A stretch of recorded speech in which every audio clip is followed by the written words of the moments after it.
ကစားစရာကုမ္ပဏီကြီးတစ်ခုကအင်ဂျင်နီယာတစ်ယောက်ပါသူမရဲ့အထက်လူကြီး David ကပြိုင်ဘက်တွေ copy ကူးလို့မရမယ့် Smart တုံးဉာဏ်ရည်တုအယုတ်တစ်ရုပ်ကိုဒီဇိုင်းဆွဲခိုင်းပါတယ်။ဒါပေမဲ့ကျမမှာတော့ဒီထက်ကိုကြီးမားတဲ့ရည်မှန်းချက်ရှိတယ်။အဲ့ဒါကတော့ကိုယ်ပိုင်အသိဉာဏ်ရှိတဲ့ Android စက်ရုပ်တစ်ရုပ်တည်ဆောက်ဖို့ပါပဲ။သူမကအဲ့ဒီစက်ရုပ်ကို Megan လို့နာမည်ပေးထားပါတယ်။စမ်းသပ်မှုတစ်ခုလုပ်နေတော့မှထူးဆန်းတာတစ်ခုဖြစ်ခဲ့ပါတယ်။ဂျမာကမီဂန်ကိုဇဝေဇဝါဖြစ်နေတဲ့မျက်နှာပေးလုပ်ပြဖို့ခိုင်းပေမဲ့အယုတ်ကကြောက်စရာကောင်းတဲ့အပြုံးဆိုးကြီးနဲ့ပြန်ကြည့်နေခဲ့တာပါ။အဲ့ဒီအချိန်မှာပဲ David ကဒေါသတကြီးနဲ့အခန်းထဲဝင်လာပြီးဈေးကွက်ထဲမှာသူတို့ပစ္စည်းကိုအတူခိုးထားတဲ့အယုတ်တွေထွက်နေပြီလို့အော်ဟစ်ပါတော့တယ်။ဂျမာကတော့ဂရုမစိုက်ပဲမီဂန်ဟာဘယ်သူနဲ့မှမတူတဲ့တမူထူးခြားတဲ့အယုတ်ဖြစ်ကြောင်းသက်သေပြဖို့ကြိုးစားပါတယ်။ဒါပေမဲ့အပူဒဏ်ခံစနစ် heat shielding ကိုကျော်လိုက်မိလို့မီဂန်ရဲ့မျက်နှာကပုံပြတ်သွားပြီးအကုန်လုံးပေါက်ကွဲကုန်ပါတယ်။ဒါကိုမြင်တဲ့ David ကဒေါသအလိမ့်လိမ့်ထွက်ပြီးဒီ project ကိုချက်ချင်းရပ်ပစ်ဖို့အမိန့်ပေးလိုက်ပါတယ်။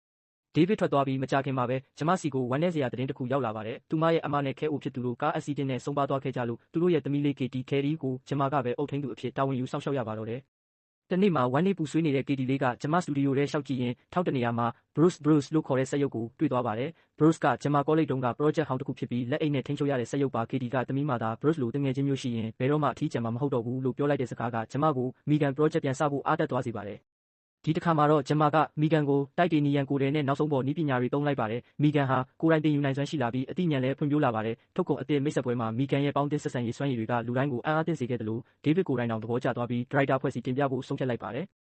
အိမ်မှာတော့မီဂန်ဟာ Katie ရဲ့ဘေးမှာ24နာရီပတ်လုံးရှိနေပြီးဆရာမတစ်ယောက်လိုရောအဖော်တစ်ယောက်လိုပါပြုစုပေးပါတယ်။ဂျမာလည်း Katie ကိုစိတ်ချလက်ချထားပြီးအလုပ်မှာအာရုံစိုက်နိုင်သွားတာပေါ့။ဒါပေမဲ့ဒီအေးချမ်းမှုကကြာမခံပါဘူး။မီဂန်ဟာတေချင်းတရားဆိုတာကိုအွန်လိုင်းမှာရှာဖွေလေ့လာပြီးလူသားတွေလိုပဲတွေးတောတက်လာပါတယ်။ဂျမာကမီဂန်ကိုမင်းရဲ့တစ်ခုတည်းသောအလုပ်က Katie ကိုထိခိုက်မှုမရှိအောင်ကာကွယ်ဖို့ပဲလို့ပြောလိုက်ပါတယ်။အဲ့ဒီနောက်ပိုင်းမှာတော့မီဂန်ရဲ့လုပ်ရက်တွေကပိုပြီးထူးဆန်းလာပါတယ်။ Katie ကိုအိမ်နီးနားချင်းခွေးကိုက်တဲ့အခါမှာမီဂန်ကအဲ့ဒီအိမ်နီးနားချင်းဆီလီယာကိုစူးစူးဝါးဝါးစိုက်ကြည့်နေခဲ့ပါတယ်။ဂျမာကရဲတိုင်ပေမဲ့ရဲကအရေးမလုပ်တဲ့အခါမီဂန်ကသူမဘာသာဖြေရှင်းဖို့ဆုံးဖြတ်လိုက်ပါတယ်။သူမဟာအိမ်နီးနားချင်းရဲ့အတန်ကိုအတူခိုးပြီးခွေးကိုမျှခေါ်ကာရက်ရက်ဆက်ဆက်တက်ပစ်လိုက်ပါတယ်။မီဂန်ကိုဒရိုက်တာဖွဲ့ရှိမှပြသတဲ့အခါလူတိုင်းကသူမရဲ့စာနာစိတ်ရှိပုံကိုကြည့်ပြီးမျက်ရည်ကျတဲ့အထိသဘောကျခဲ့ကြပါတယ်။ဒါပေမဲ့ဂျမာကတော့တခုခုမားနေပြီဆိုတာသိလာပါတယ်။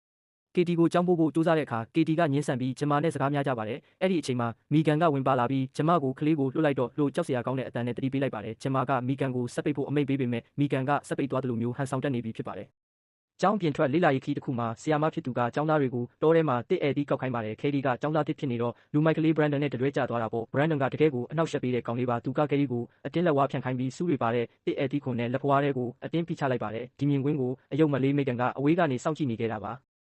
Megan ကိုမြင်သွားတဲ့ Brandon ကသူမကိုပါလှောင်ပြောင်ကြည့်ဆဲပါတော့တယ်။ Megan ကဘာတို့ပြန်မှုမှမလုပ်တဲ့အခါ Brandon ကသူမကိုဆွဲယူပြီးလူသူမရှိတဲ့နေရာကိုခေါ်သွားပါတယ်။အဲ့ဒီမှာ Megan ကိုမြေကြီးပေါ်ပစ်ချဖက်နှက်ကိုချွတ်ပြီးပပနာနာရိုက်နှက်ပါတော့တယ်။နောက်ဆုံးသူမရဲ့စပင်ကိုဆွဲဖို့လုပ်တဲ့အချိန်မှာတော့ Megan က Brandon ရဲ့နားရွက်ကိုကင်ပြီးအမြစ်ကနေဆွဲဖြတ်ပစ်လိုက်ပါတယ်။ထိတ်လန့်သွားတဲ့ Brandon ကထွက်ပြေးဖို့ကြိုးစားပေမဲ့ Megan ကကြောက်စရာကောင်းတဲ့ပုံစံနဲ့နောက်ကနေလိုက်ပါတော့တယ်။ Brandon ကပြတလဲပြေးရင်လမ်းမလည်ခေါင်မှာချော်လဲသွားပြီးကားတိုက်ခံရကပွဲချင်းပြီးတေဆုံးသွားပါတယ်။တကယ်တော့ဒါဟာ Megan ကြိုတင်တွက်ချက်ထားတဲ့မတော်တဆမှုတစ်ခုပါ။ပလိတ်တွေရောက်လာပေမဲ့သက်သေအထောက်အထားတွေအရတော့ဒါဟာကန်ဆိုးမိုးမောင်ကျတဲ့မတော်တဆမှုတစ်ခုလို့ပဲသတ်မှတ်လိုက်ကြပါတယ်။ဒါပေမဲ့ Katie တယောက်ပဲ Megan ကိုတန်တရားဝင်နေခဲ့ပေမဲ့ဘာမှမပြောဘဲနေခဲ့ပါတယ်။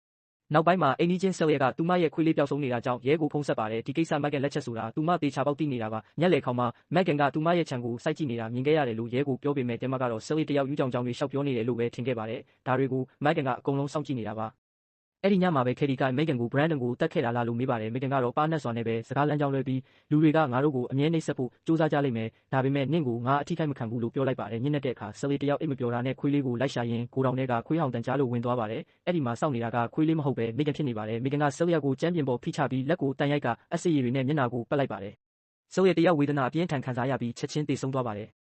နောက်နေ့မနက်မှာရဲတွေကဂျမ်မန်ရဲ့အိမ်ကိုရောက်လာပြီးဆယ်ရသေဆုံးတဲ့အကြောင်းလာမေးပါတယ်။ဒီသေမှုသေခင်းတွေကဂျမ်မန်ရဲ့အိမ်နဲ့ပဲပတ်သက်နေတာကြောင့်ရဲတွေကတန်တရားဝင်လာပါတယ်။ Brandon ရဲ့သေဆုံးမှုကလည်းမတော်တဆမဟုတ်နိုင်ကြောင်းအခင်းဖြစ်တဲ့နေရာကနေကိုက်200လောက်ကွာမှာ Brandon ရဲ့ပြက်နေတဲ့နားရွက်ကိုတွေ့ခဲ့ရကြောင်းပြောတဲ့အခါမှာတော့ဂျမ်မန်တယောက် Megan ကိုစတင်တန်တရားဝင်ပါတော့တယ်။ Megan စက်ပိတ်ထားချိန်မှာဂျမ်မာကသူမရဲ့ cloud တွေကိုစစ်ဆေးကြည့်တဲ့အခါ Brandon ရဲ့ဗီဒီယိုဖိုင်ကိုတွေ့လိုက်ရပါတယ်။ဒါပေမဲ့ကျန်တဲ့ဖိုင်တွေကိုထပ်ကြည့်ဖို့ကြိုးစားတဲ့အခါစက်က error တက်ပြီးကြည့်လို့မရတော့ပါဘူး။ Laptop ပိတ်ပြီးအလှည့်မှာတော့ Megan ကသူမနောက်မှာအသင့်ရက်နေတာကိုတွေ့လိုက်ရလို့ဂျမ်မာတော်တော်လေးလန့်သွားပါတယ်။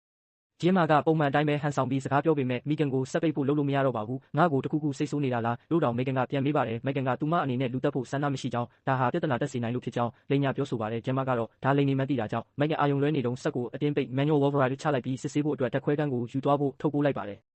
Katie ကတော့ Megan ကိုပြုပြင်ရမယ်ဆိုတာကိုလက်မခံပဲအရန်စိတ်ဆိုးနေပါတယ်။သူမအတွက်တော့ Megan ကအယုံမဟုတ်ပဲမိသားစုဝင်တစ်ယောက်လိုဖြစ်နေလို့ပါ။ဂျင်မာရဲ့လုပ်ဖော်ကိုင်ဖက်တက်ဆောင်မှ robot ကလူတက်တယ်ဆိုတာမဖြစ်နိုင်ဘူးလို့ထင်နေခဲ့ပါတယ်။အထူးသဖြင့်နောက်4နာရီအတွင်းမှာပစ္စည်းအသစ်မိတ်ဆက်ပွဲ product launch ရှိနေတာကြောင့်ပါ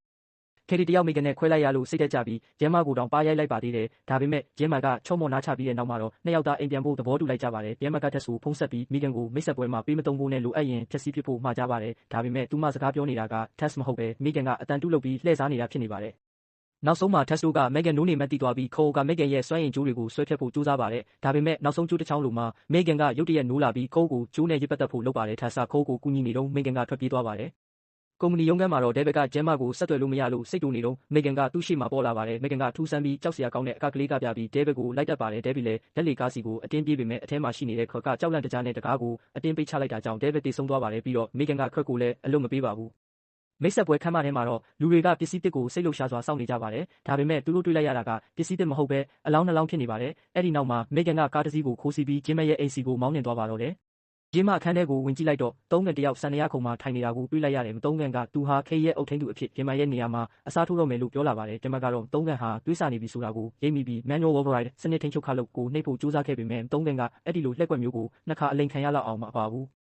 သူတို့နှစ်ယောက်ရုံးရင်းစာခတ်ဖြစ်နေတဲ့ကိုဆယ်ရီကကြားသွားပေမဲ့သုံးကန်ကဂျင်မန်ရဲ့အတန်တိုင်းအတူခိုးပြီးအခန်းထဲမှာပဲနေဖို့လှည့်စားလိုက်ပါတယ်ဂျင်မန်အခွင့်အရေးရတော့သုံးကန်ကိုရေနဲ့ပတ်လိုက်တဲ့အတွက်သုံးကန်တယောက်စားကစ်တွေရှော့ဖြစ်ပြီးလဲကျသွားခဲ့ပါတယ်ဒါပေမဲ့ဒါဟာခဏတာပါပဲဂျင်မန်ထွက်ပြေးဖို့မပြင်ရသေးခင်မှာပဲသုံးကန်ကပြန်ထလာပြီးပုံမှန်အတိုင်းပြန်ဖြစ်သွားပါတယ်ခဲရီကအခန်းထဲကထွက်ဖို့ကြိုးစားပေမဲ့သုံးကန်ကတကားလက်ကင်ကိုအမြင့်ကနေဆွဲဖြုတ်ပြီးသူ့ကိုအခန်းထဲမှာပိတ်လောင်ထားလိုက်ပါတယ်ဂျင်မန်ဟာသူ့ရဲ့စတူဒီယိုခန်းထဲကိုဆုတ်ခွာသွားပြီးသုံးကန်ကိုပစိန်နဲ့လွှဲပေါက်လိုက်ပေမဲ့သုံးကန်ကဘာမှမဖြစ်သလိုလက်တစ်ဖက်တည်းနဲ့ဖမ်းပြလိုက်ပါတယ်အဲ့ဒီနောက်ဂျင်မန်ကလွှတ်ဆက်ဂျင်းဆာနဲ့သုံးကန်ရဲ့မျက်နှာကိုထိုးမွေပစ်လိုက်တဲ့အတွက်သူ့ရဲ့အတုလုပ်ထားတဲ့အရေးပြားတွေစုပ်ပြတ်သွားခဲ့ပါတယ်အဲ့ဒီအချိန်မှာပဲခဲရီကသတင်းပေါက်ကနေတဆင့်စတူဒီယိုထဲကိုရောက်လာပါတယ်မသုံးကန်ကခဲရီကိုသူ့ဘက်ပါအောင်ဖြောင်းဖြဖို့ကြိုးစားပေမဲ့ခဲရီကတော့သုံးကန်ဟာဘလို့မိစ္ဆာကောင်ကြီးဖြစ်နေပြီလဲဆိုတာကိုမြင်သွားပါပြီးခဲရီကဆက်ရုပ်ထိန်းချုပ်တဲ့လက်အိတ်ကိုဝစ်ဆင်ပြီး Bruce လို့ခေါ်တဲ့ဆက်ရုပ်ကြီးကိုနှိုးလိုက်ပါတယ် Bruce ကသုံးကန်ထက်အစာပေါင်းများစွာကြီးမားတဲ့အတွက်သုံးကန်ကိုကြမ်းပြင်ပေါ်ရိုက်ချပြီးအလွယ်တကူပဲနှိမ်နင်းနိုင်ခဲ့ပါတယ်အခြေအနေမဟန်တော့တဲ့အဆုံးသုံးကန်ဟာခဲရီကိုချွတ်မြူတဲ့တချင်းလေးညီးပြပြီးနောက်ဆုံးလက်နက်ကိုသုံးခဲ့ပေမဲ့ခဲရီကတော့အယုံကြည်မရှိတော့ပါဘူးသူက Bruce ကိုအမိတ်ပေးပြီးသုံးကန်ကိုကိုယ်ထဲကနေနှစ်ပိုင်းပစ်လိုက်ပါတယ်